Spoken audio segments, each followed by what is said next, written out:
Buenas noches. Buenas noches. Disculpe, ¿no estás muy morro tú para trabajar en el Oxxo? No, mi mamá me deja. ¿Cuántos años tienes o qué? 12.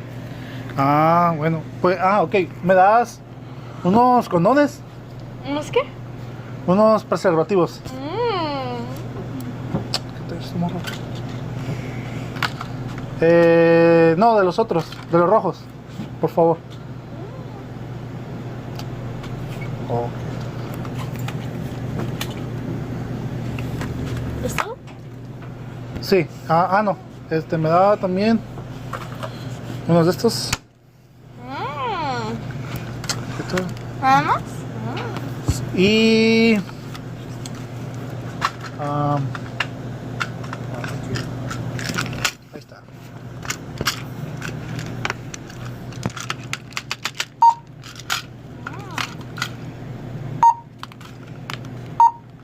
¿Es todo? Sí. ¿Cuánto va a ser?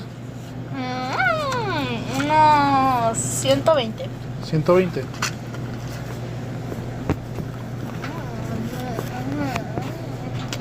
¿Qué tanto me ves, morro?